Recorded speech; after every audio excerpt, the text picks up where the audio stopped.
Welcome to of the record. BRS ముఖ్య నేతల నుంచి మాజీ ఎమ్మెల్యేల వరకు అందరినీ ఒకే టెన్షన్ పట్టుకుందట. ఇప్పుడు ఎప్పుడు ఏ కేసులు వెలుగులోకి వస్తాయో, ఏ క్షణాన అరెస్ట్ అవుతామో అని టెన్షన్ పడుతున్నారట. పార్టీ అగ్రనాయకులైన కేటీఆర్ అరెస్ట్ తప్పదన్న ప్రచారం ఒకవైపు జరుగుతుంది. ఇప్పటికే ఢిల్లీ లిక్కర్ స్కామ్ కేసులో ఎమ్మెల్సీ కవిత జైలు జీవితాన్ని గడిపి బెయిల్పై బయటకొచ్చారు.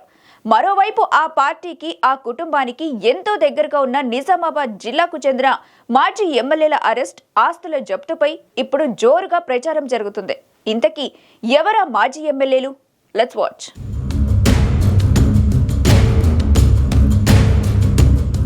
సీఎంఆర్ ధాన్యాన్ని దారి మళ్లించి పెద్ద ఎత్తున అవకతవకలకు పాల్పడినట్లు బోధన్ బీఆర్ఎస్ మాజీ ఎమ్మెల్యే షకీల్ పై రెవెన్యూ రికవరీ యాక్ట్ నమోదైంది.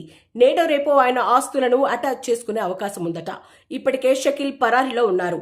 సీఎంఆర్ ధాన్యం పక్కదారి పట్టించారని 2024 ఫిబ్రవరిలో ఆయనపై కోటగిరి పోలీస్ స్టేషన్లో క్రిమినల్ కేసు నమోదైంది. ఆ కేసు విచారణ జరగకముందే షకీల్ దుబాయ్కి చెక్కేశారు. ఆ తర్వాత అతడి కొడుకు రాహెల్ పై బంజారాహిల్స్ పోలీస్ స్టేషన్లో హిట్ అండ్ రన్ కేసు నమోదు కాగా కేసును తారుమారు చేసేందుకు ప్రయత్నించారని ఆరోపణలు వెల్లువెత్తాయి. ఆ కేసు విచారణ జరుగుతుండగానే రాహెల్ కూడా గల్ఫ్ పరారయ్యాడు.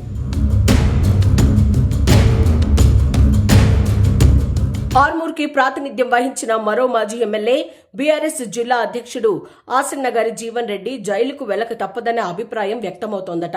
రంగారెడ్డి జిల్లా ఈర్లపల్లిలో 20 ఎకరాల భూ ఆక్రమణకు సంబంధించిన కేసులో జీవన్ రెడ్డి తల్లి రాజుబాయి, భార్య రజితకు హైకోర్టు ముందస్తు బెయిల్ మంజూరు చేయగా జీవన్ రెడ్డి బెయిల్ పిటిషన్ను కొట్టేసింది.